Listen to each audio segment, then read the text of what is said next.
Magandang araw, magandang hapon at magandang gabi sa ating mga kababayan sa iba't ibang panig ng mundong ito. Shout out sa mga banateros, banateras worldwide. At syempre, batiin din natin ang ating mga kababayan na nagdudusa ngayon sa mga malulupit na mga politiko, kurap at mga mapang-abuso dyan sa Luzon, Visayas at Mindanao. Shout out, shout out. Okay po. Ako nga po pala si Coach Oli at huwag niyo pong ikakalimutan i-like po itong video na ito at subscribe po kayo ha. Diyan sa panawagan diyan sa mga Team Suka, mga DDS, mga supporters ng PDP.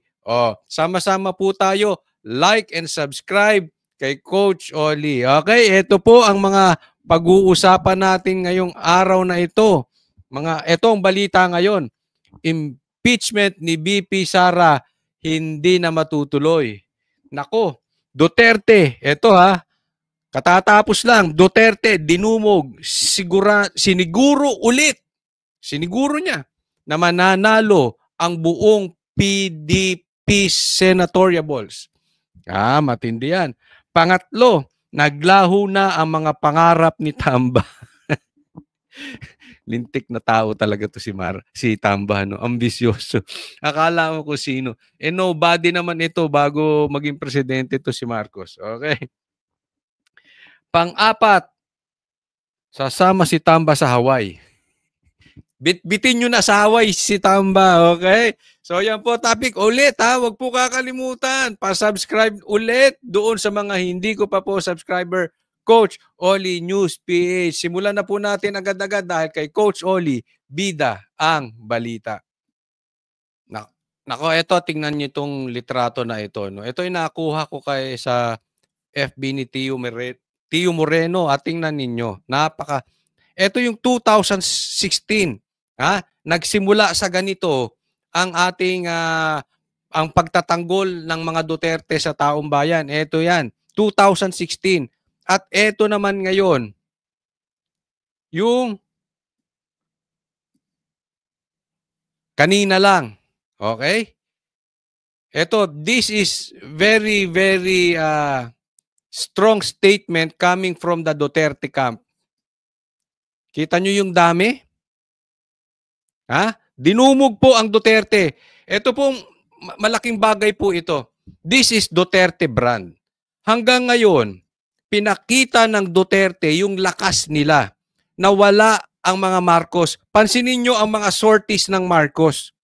Talaga namang si Marcos kakaway-kaway walang pumapansin. Puro paninira. Ginagamit pa ang pulis para pampadami ng crowd. Wala ako ngayon sa Cebu. Pero I'm sure sa ganyang kadaming tao, marami pang hindi pinapasok. Sanay na po ako pumunta ng rally. Sanay na po ako pumunta ng sorties. Pag ganyan kadami tao, marami na po inaawat na nga po yan. Diba? Kung ihahambing natin, ultimo pulis pinagsusuot ng pula ni Marcos. Ito wala pang mga gwardiya yan. This is a very strong statement na ang impeachment ay hindi na matutuloy. Napakadami po ng tao. Napakadami po. Ang daming aerial nakuha. Tingnan nyo po sa SMNI. Ang dami pong drone shot. Tingnan nyo po ang sorties ni Marcos. Wala silang ganon. Puro capture lang ng isang side. Kukuhanan, tapos aalis. Kukuhanan, aalis. Wala. Okay? Ako, hinahamon ko kayo, Marcos, sa inyong mga sorties. Maglabas kayo ng mga ganitong drone shots. Maglabas kayo ng crowd, yung dami ng crowd. At huwag kayong umasa sa pulis para dumami ang inyong crowd. Nakakahiya po kayo, Marcos. Di ba? Ito yung napakahalaking halimbawa ng Duterte brand. Napaka-importante po nitong Duterte brand dahil this speaks the power and the mandate of BP Sara. Tandaan po natin, 32 million po ang boto ni BP Sara. At si Marcos ay 31 lang, pero kaya lang dumami yan because of BP Sara. Pag kinumpare mo yung kanilang mga rallies, malayo po ang rally ng BP Sara. It means yung 32 million ni BP Sara ay nananatiling 32 million or mas madami pa. At ngayon ay nilalangaw kung dinudumog po ang Duterte, kung dinudumog ang Duterte brand, ang Marcos nilalangaw po. Kailangan gumamit ng pera, kailangan gumamit ng ayuda, kailangan gumamit ng pulis. Eto mga yan, ilang rally na po ang napuntahan ko sa Duterte. Ilang rally na po ang napuntahan ko sa Maysug. Walang namimigay ng pera, walang pagkain, wala lahat. Maniwala po kayo sa akin, hindi po kami nabigyan ng pera kahit 5. Sagot pa namin ang aming pamasahe. Kaya ako natutuwa, no? Nagsasalita na po ang taong bayan. Hahayaan, ito yung indignation rally po ito. Ito'y pagsigaw ng laban sa impeachment kay BP Sara. At hindi lang po ito rally para kontrahin ang impeachment kay BP Sara. Again, this is a strong statement that PDP will win. Dito muling siniguro ni PRRD mananalo ang, tandaan nyo ba, di ba? Binanggit ni PRRD na mananalo ang PDP. Binanggit niya yan. Dito, binanggit ulit sa pamagitan ng dami ng tao. He will sure that PDP will win. Kaya vote straight po tayo. Ha? At ikampanya po natin. And then, gaya na sabi ko, this is a very, very strong statement. Hahayaan ba natin? Tingnan nyo, nagsalita ang taong bayan. Ganyang kadami ng ayaw ng impeachment. Ilan lang po ang pumirma sa mga congressman. At sinasabi pa na garantisado, meron silang natanggap na 150 million reasons kaya sila pumirma. Mga magnanakaw, mga kurap. 200 plus lang na congressman ang pumirma, samantalang ang dami ng tao na ito. Ilan ang bumoto kay BP Sara? Ilan lang ba ang boto ng mga congressman na yung kahit pagsamasamahin mo, hindi aabot kay BP Sara? Pag kinumpare nyo ulit dito, nagsasalita ang Cebu. Ito ay hindi lang salita ng Cebu. Ito ay salita ng buong Pilipinas. Ayaw namin sa impeachment. Nagrally ang INC kasama ang ibang simbahan. Nagsalita, napakadami, dinumog ulit. Ayaw sa impeachment. Yung mga para sa impeachment, nagrarally, nagsisisigaw, tingnan nyo nilangaw. Ni hindi umabot ng 500. Nakita nyo? Oh. So isipin po natin, tayo po ayaw natin sa impeachment. Ang Pilipinas ayaw ng impeachment. Ang Pilipino ayaw ng impeachment except yung mga ilang congressman na nakatanggap ng 150 million. O yung mga kukonting nagrarally. Hindi po ako nagbibiro. Kayo, saliksikin nyo sa mga balita, hindi lang sa SMNI, kahit saan, kahit doon sa mga bias media, check ninyo. I-compare ninyo yung rally ng pabor sa impeachment at i-compare nyo yung rally ng ayaw sa impeachment. Bulag ka na lang pag hindi mo pa nakita yun. Bingi ka lang pag di mo pa nakita yun. Or bayad ka. Nagbubulag-bulagan ka, nagbibingi-bingihan ka. Kasi bayad ka. Kitang-kita na po yan. Kahit dun sa mga media na kakampi ni Marcos at ni Tamba, lumabas, nalantad ang difference nung dami ng tao. Ito po, ipakikita ko pa po sa inyo.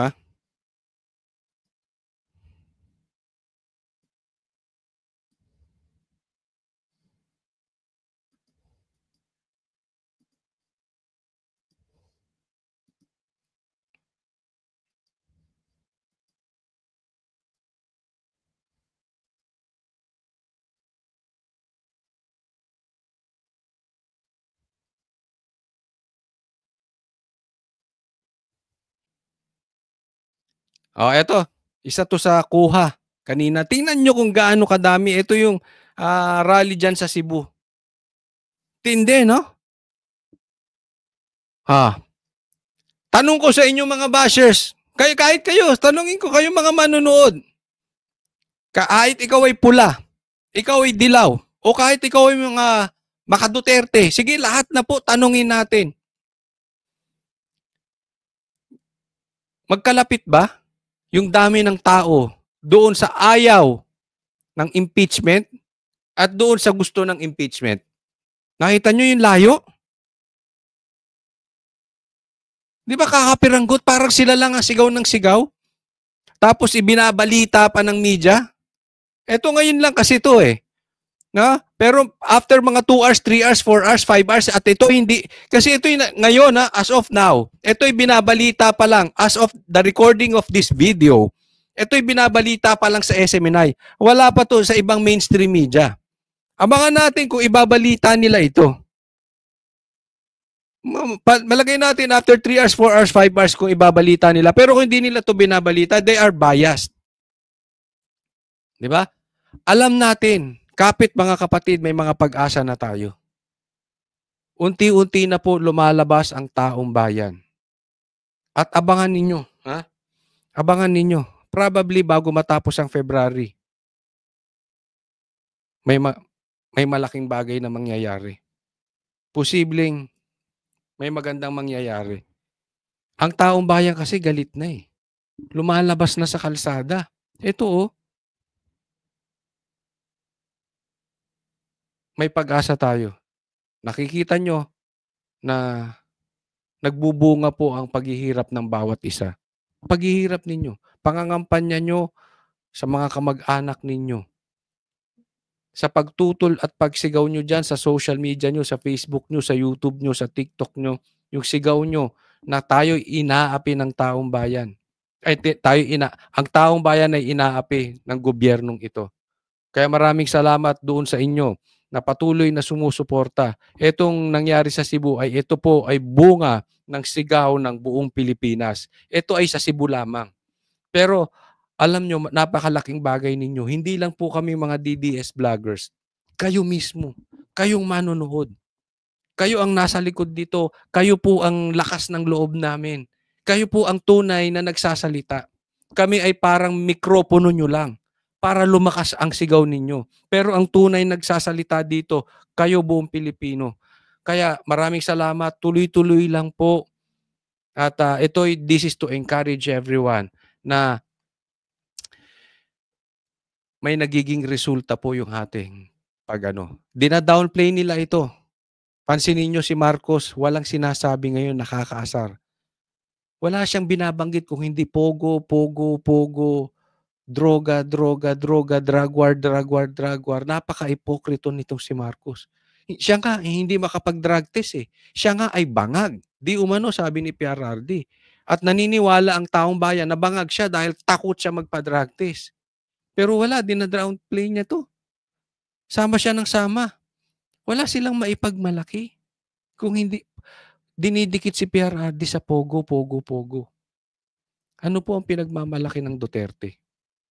Huwag niyo pong kakalimutan ito. Ang pinagmamalaki ng Duterte is the Duterte brand itself. Yung branding ng Duterte. Galit sa adik. Galit sa NPA. Masasabi nyo ba na ang Marcos ay galit sa adik? Hindi. Masasabi nyo ba ang Marcos galit sa komunista, galit sa NPA, galit sa mga kaliwa, galit sa mamamatay tao? Hindi. Galit sa korap? Masasabi nyo ba na galit sa korap ang mga Marcos? Hindi. Puro sila narrative. Puro sila media release. Puro statement, walang katotohanan. Ang Duterte brand, gawa, tapos mandato galing sa tao. Nakikita nyo yung picture na yan? Yan po ang mandato galing sa tao. Tingnan po natin ito. Maganda tong sinabi ni Marcoleta. Sabi niya, tonight, ito yung sinabi niya kanina, tonight, let us make a solemn vow. Tonight, let us make a covenant. Let us resist the temptation. Let us repel the vindictiveness of the man, the leader of the House of Representatives, Martin Romualdez. He is responsible in weakening our institution. Ito nakakasar kay Tamba. Dahil sa pangarap niya na gusto niyang maging vice president, pinahihina niya ang institusyon. Pinahihina niya ang opisina ng Vice President. Pinahihina niya ang kongresista. Pinahihina niya even the legislative bodies. Bakit? Dinaan niya sa ayuda, ayuda, ayuda. For what? Dinaan niya sa pera, pera, pera. Dinayaan niya sa projects, projects, projects. Sino nagsabi niyan? Ultimo mga congressman like Alvarez. Oh. May mga nagsasabi talagang binayaran ng 150 million. Di umano, itong mga pumirma. Anong ginagawa ni Tamba? Pinahihina niya institusyon. Dahil sa pangarap niya na maging vice president, wala pong masamang maging mangarap. Dapat talaga ang tao'y nangangarap. Pero ang pangarap ay pinaghihirapan. Ang pangarap ay tinatrabaho. Ang pangarap ay nagsasakripisyo. Hindi ang pangarap binabayaran mo. Hindi ang pangarap sinisiraan mo ang ibang tao. Hindi ang pangarap ay dinadaan mo sa pananakot. Tamba, ang pangarap, samahan mo ng sakripisyo. Magsilbi ka sa taong bayan, mamahalin ka ng taong bayan. Sakripisyo ka. Yung yaman mo, ibigay mo sa taong bayan, magsakripisyo ka, mamahalin ka ng taong bayan. Hindi yung ikaw ng ikaw ang bida, ikaw nagbibigay ng pera, kaya hindi ka mamahal ng taong bayan. Nakikita nyo, sang-ayon po ba kayo sa sinasabi ko? This person is a fake person. Kaya kahit anong gastos niya ng pera, hindi siya minamahal ng taong bayan. Walang kapag-asang manalo itong si Tamba. Sabay, ang pag-asa lang nito, tanggalin, eliminate, baka patayin o pahinain ang institusyon, pahinain ang kalaban. Iprotesta ang kalaban. Wala nga itong kalaban ngayon di ba? Ano sabi ng COMELEC? Sinuspinde. Hindi pinalaban yung kalaban niya. Wala siya kalaban ngayong eleksyon, hindi panalo siya, congressman na naman siya. Ganyan po gawain nito. Ayaw nito magsakripisyo para makuha ang pangarap. Ang gawain nito, tanggalin ang kalaban para siya makuha niya ang pangarap niya. You look how loser this person is. Tama si Marcoleta They want to impeach the Vice President because he wants to become the Vice President. Hindi po pwede yan. Pambira. Ilang tayong Pilipino? Pinaiikot tayo ng isang tao? Sila lang ni Saldico, di umano ang may hawak ng pera. Pera ng buong Pilipinas hawak nila. Bakit? Sino sila? Diyos ba yang si Tamba? Hari ba yan? Marcos, kung may paninindigan ka, Marcos, tanggalin mo si Tamba as speaker, nakakasira sa bansang Pilipinas May kaso yan, dapat mag-inhibit yan. Pinag-i-inhibit nga yan Di ba? Marcos, asan ang tayo mo? Asan ang tayo nito mga kandidato ni Marcos na 12 senatorial balls? Asan ang tayo ninyo? Tama ba na ang pinsan niya ay speaker? Tama ba yun? Tama ba na may kaso siya? Ayaw pa rin magbitaw? Ayaw mag-inhibit? That is unethical. Si Tebe, si may kaso, pinatanggal mo agad. Ikaw ayaw mo mag-inhibit? Gaano ka ka-ipok? Tingnan niyo itong mama na to, napaka-ipokrito ang animal. Ang nakakaasar itong mga politiko. Ito sila Marcos, walang pakialam. Yung mga senator niyang pinagmamalaki, walang pakialam. Kaya sabi ko kung nagbibingi-bingihan itong mga itong mga senator niya, mga senatoriables niyang kandidato, kung nagbibingi-bingihan niya ngayon sa mga kalokohan ng pinsan ni Marcos at ni Marcos, paano pa pag nanalo yan? Hindi niya ipagtatanggol ng taong bayan. Tatahimik lang yan, hahayaan si Marcos. Bakit? Ngayong ngang eleksyon, tahimik Walang sinasabi pag nanalo pa si Marcos. Diba? So wag tayong papayag mga kababayan ko. Magtulong-tulong tayo, okay? This is very important na ikampanya natin straight, vote straight PDP. Ha? At lalaki pa, nakita nyo yung crowd na yon. Tandaan nyo tong sasabihin ko. Marami pang activities and may mangyayari pa ngayong February na ikakatuwa natin na makikita nyo mas dumadami ang mga susuporta diyan sa Duterte brand. Next topic po tayo. Ito. Maraming salamat PRRD dahil naalala ko yung pinangako ni PRRD na sabi niya, iikot ako ng buong Pilipinas, ikakampanya ko si Pastor Kibuloy. Alam niyo po, para dun sa mga hindi nakakaalam, PRRD is Pastor Kibuloy is PRRD. Kung meron mang matalik na kaibigan, pinakamatalik na kaibigan si PRRD, yan si Pastor Kibuloy.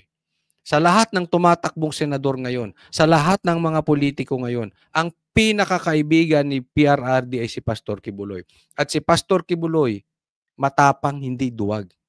Kasi kung yung iba, iniwan si PRRD because of money, si Pastor Kibuloy hindi iniwan si PRRD. Kung yung iba na kaibigan ni PRRD, iniwan siya dahil sa pangarap, dahil sa power, si Pastor Kibuloy hindi humingi ng posisyon nung presidente si PRRD. Hindi siya pumosisyon, hindi siya tumakbo. Ngayon lang po tumatakbo si Pastor Kibuloy. Ngayon hindi na nakaposisyon si PRRD. That is counterintuitive. Kabaligtaran po ang ginagawa ni Pastor Kibuloy. Bakit po? The man is sacrificing himself para sa bayan na ito at hindi niya iniiwan ang Duterte. Ako, alam ko with all my heart, alam ni PRRD yan, alam ni Vice President Sara yan, alam niya ng mga Duterte. Sigurado po ako. Hindi nang iiwan. Kasi kung nang iiwan si Pastor Kibuloy, hindi niya po iniwan. Papaalala ko lang sa inyo. Binanggit niya before sa amin, inaalok siya ng pera, ng posisyon, at hindi siya gagalawin. Bumaligtad lang siya. Hindi siya pumayag, kaya binanatan ang SMNI. Kaya binanatan si Pastor Kibuloy, kaya nakakulong. Kaya kung meron man talagang kayong maaasahan at kung talagang mahal nyo ang Duterte, maaasahan nyo po si Pastor Kibuloy, never, ever tatraidorin. Malabo yan. Hindi siya traidor at hindi niya lalo na tatraidorin si PRRD. Pakinggan po natin yung sinabi niya. Mayor, good evening. Sir, bakit po natin kailangan iboto si Pastor sa Senado?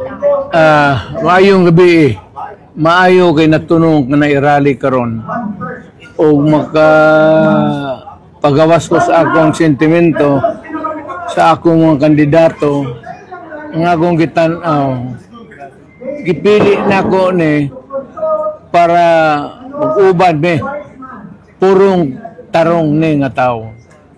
Si Pastor Diyos nun maayong tao buutan. Ayan sabi niya, si Pastor ay mabuting tao. Alam nyo naman to si PRRD, hindi ito magsasalita ng kasinungalingan. Pag ito sumuporta, sigurado siya. At the same time, hindi addict si Pastor Kibuloy, sure ako. Hindi ko alam yung mga kandidato sa kabila kung addict.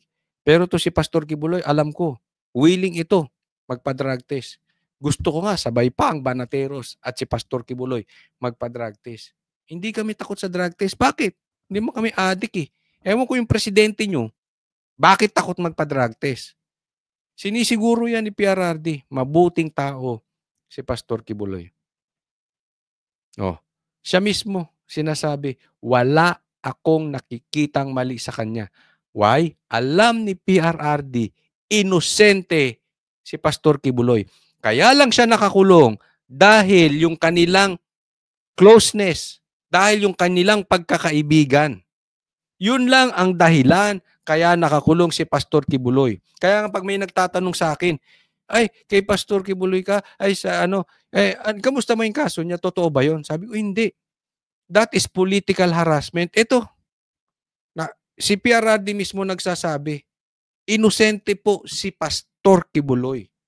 Siya lang ay biktima ng mabahong politika ng gobyerno ni Marcos at ni Tamba. Wa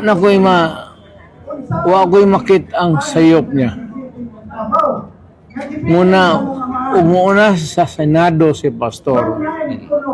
He would be a good conscience. Siya ay pwede mag-conscience.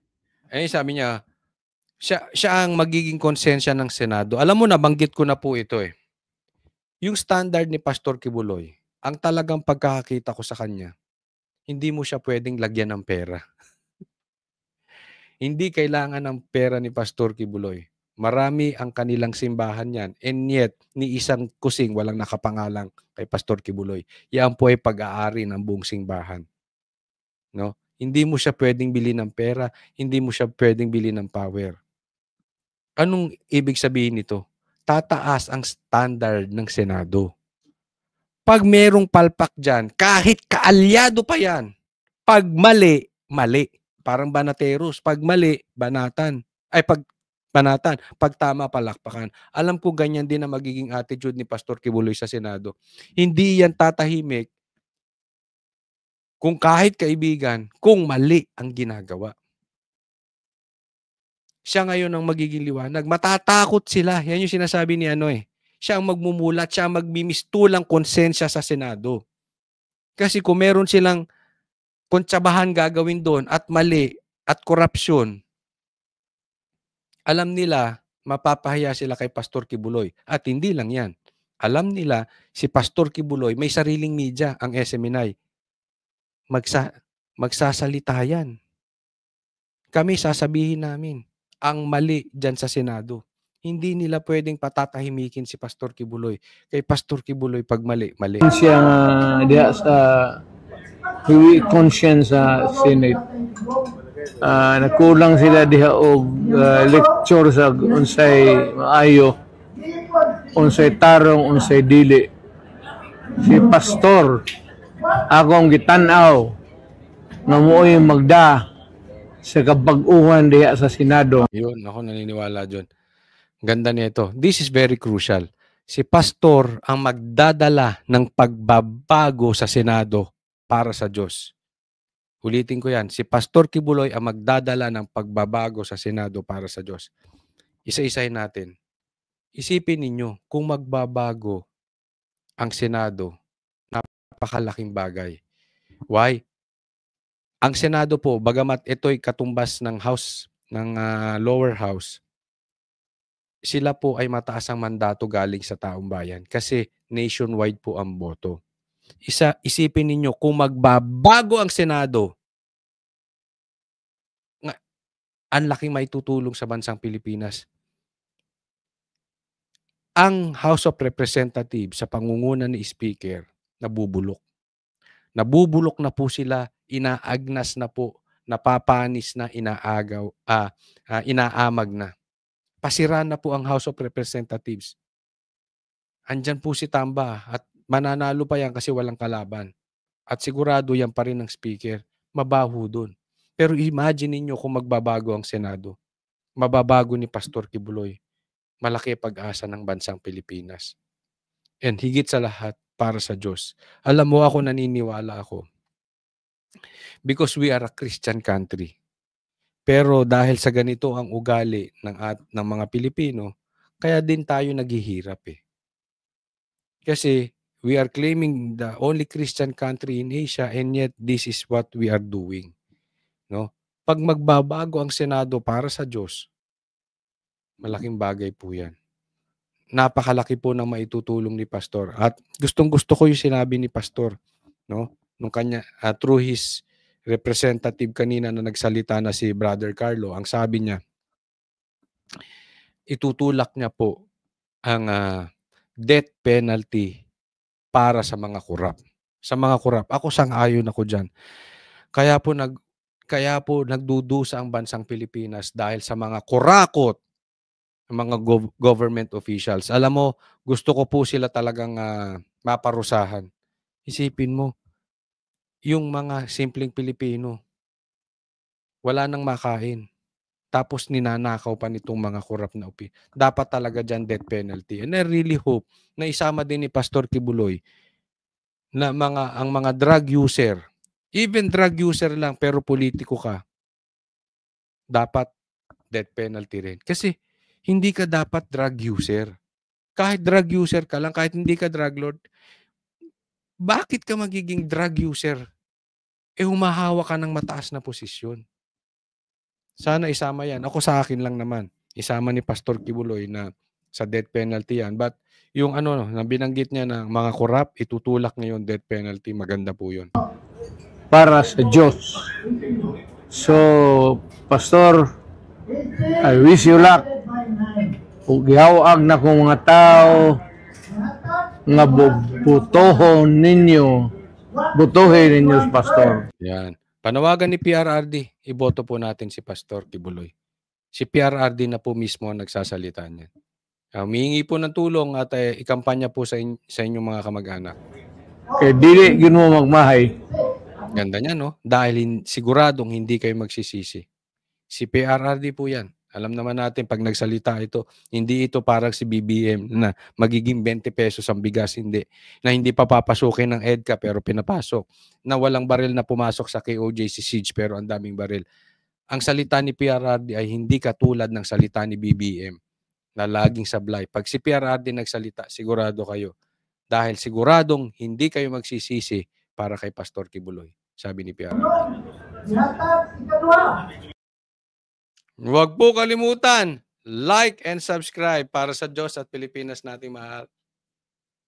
Like po.